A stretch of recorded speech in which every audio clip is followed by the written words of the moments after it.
स्वर्गीय बापूसाहेब देशमुख यांना 16 ऑगस्टला श्रद्धांजली सभा। नागरवाडीच्या सेवाव्रती शिल्पकाराला अमरावतीत अभिवादन। श्री क्षेत्र नागरवाडी इंद्रभुवनाचे शिल्पकार, सेवाव्रती आणि समाजहितासाठी संपूर्ण आयुष्य समर्पित करणारे स्वर्गीय बापूसाहेब देशमुख यांना श्रद्धांजली अर्पण करण्यासाठी अमरावतीत श्रद्धांजली सभेचे आयोजन करण्यात आले आहे।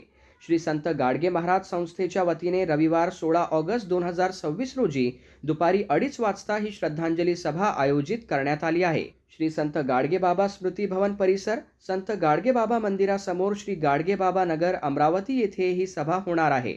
संत गाडगे बाबांच्या सेवा, त्याग, स्वावलंबन, श्रमप्रतिष्ठा आणि मानव सेवेच्या विचारांना जीवनाचा आधार मानून स्वर्गीय बापूसाहेब देशमुख यांनी आपले संपूर्ण आयुष्य समाजाच्या उन्नतीसाठी वाहून घेतले।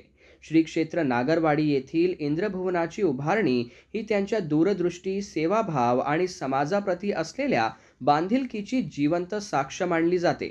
त्यांच्या निधनाने समाज जीवनातील एक समर्पित आणि दिशादर्शक व्यक्तिमत्व हरपले असून त्यांच्या सेवा कार्याची परंपरा मात्र पुढील पिढ्यांना प्रेरणा देत राहणार आहे।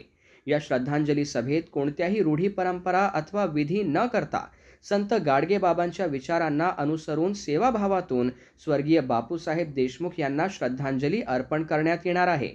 गाडगे बाबा भक्त, सेवेकरी, दानशूर व्यक्ती, सामाजिक कार्यकर्ते, हितचिंतक आणि स्वर्गीय बापूसाहेब यांच्या कार्यावर प्रेम करणाऱ्या सर्वांनी या श्रद्धांजली सभेला आवर्जून उपस्थित राहावे असे आवाहन श्री संत गाडगे महाराज संस्थेचे विश्वस्त सागर बापूसाहेब देशमुख यांनी केले आहे।